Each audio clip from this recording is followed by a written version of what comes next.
स्वीकार कर लें? क्या ऐसा भी होता है कि खाली थाली में भी भगवान तृप्त हो जाएं? आज की कहानी एक ऐसे गरीब भक्त की है जिसके पास कुछ भी नहीं था, फिर भी उसने भगवान को भोग लगाया और भगवान खुद उसके पास आ गए। ओडिशा की पवित्र धरती पर जगन्नाथपुरी से कुछ दूर एक छोटा सा गांव था। उस गांव में एक ब्राह्मण रहता था। नाम था माधव। माधव के पास न धन था, न जमीन, न परिवार का सहारा। उसकी पूरी दुनिया बस एक ही थी, उसके प्रभु जगन्नाथ। हर सुबह सूरज निकलने से पहले माधव उठ जाता, ठंडे पानी से स्नान करता और अपनी टूटी फूटी झोपड़ी के कोने में मिट्टी से बने छोटे से मंदिर के सामने बैठ जाता। वहां कोई सोने की मूर्ति नहीं थी, कोई चांदी का सिंहासन नहीं था, बस एक छोटा सा लकड़ी का टुकड़ा जिसे माधव अपने मन से जगन्नाथ मानता था। वो आंखें बंद करता और मुस्कुराकर कहता, प्रभु, आज फिर मैं खाली हाथ आया हूं, लेकिन दिल भरा हुआ है, इसे स्वीकार कर लेना। गांव वाले उसे पागल समझते थे। कहते, अरे माधव, भगवान को ऐसे कोई पूजा करता है क्या? न फूल, न प्रसाद, न भोग। माधव बस मुस्कुरा देता। भगवान को चीजें नहीं चाहिए, उन्हें प्रेम चाहिए। दिन गुजरते गए, माधव की गरीबी और गहरी होती गई। कई कई दिन ऐसे आते जब उसके घर चूल्हा तक नहीं चलता था। वो भूखा ही सो जाता, लेकिन पूजा कभी नहीं छोड़ता। एक दिन उसकी हालत बहुत खराब हो गई। 3 दिन हो चुके थे, उसने कुछ भी नहीं खाया था। शरीर कांप रहा था, आंखों के सामने अंधेरा छा रहा था, लेकिन फिर भी वो सुबह उठकर अपने मंदिर के सामने बैठ गया। उसने हाथ जोड़कर कहा, प्रभु, आज मेरे पास कुछ भी नहीं है, ना अन्न न जल। आज मैं आपको क्या भोग लगाऊं? उसकी आंखों से आंसू बहने लगे। दिल टूट रहा था, लेकिन भक्ति नहीं टूटी। कुछ देर वो चुप बैठा रहा, फिर अचानक उसके चेहरे पर एक हल्की सी मुस्कान आई।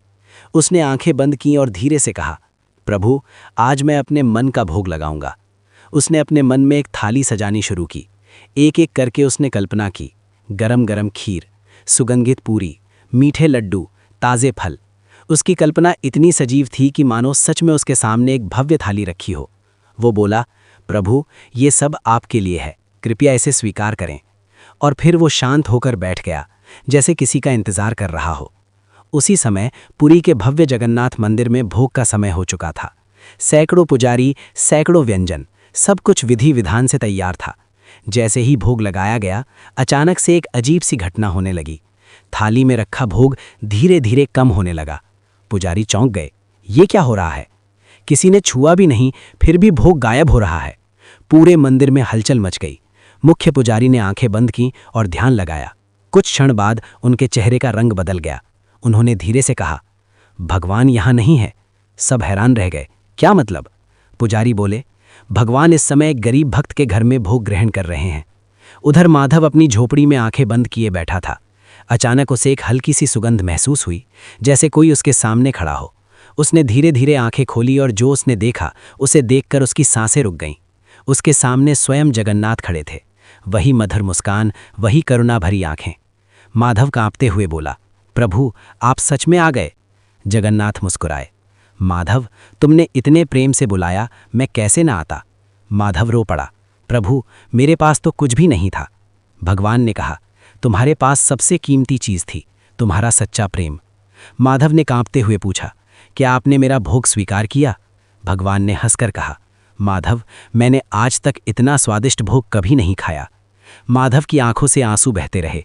वो बस भगवान को देखता रहा। भगवान ने उसके सिर पर हाथ रखा, माधव, आज से तुम्हें कभी भूखा नहीं रहना पड़ेगा। अगले ही दिन गांव वाले हैरान रह गए। माधव की झोपड़ी में अन्न से भरे बर्तन थे। उसके चेहरे पर तेज था, लेकिन उसके स्वभाव में कोई बदलाव नहीं था। वो पहले की तरह ही सादगी से, प्रेम से पूजा करता रहा। अब गांव वाले भी समझ चुके थे कि सच्ची भक्ति क्या होती है। माधव ने कभी धन नहीं मांगा, कभी सुख नहीं मांगा। उसने बस भगवान को चाहा, और भगवान खुद उसके पास आ गए। क्योंकि भगवान को सोना चांदी नहीं चाहिए, ना ही बड़े बड़े भोग। उन्हें चाहिए एक सच्चा दिल, एक सच्चा प्रेम। और जहाँ सच्चा प्रेम होता है, वहाँ भगवान खुद चले आते हैं। अगर दिल से पुकारो तो भगवान खाली थाली भी स्वीकार कर लेते हैं। धन्यवाद।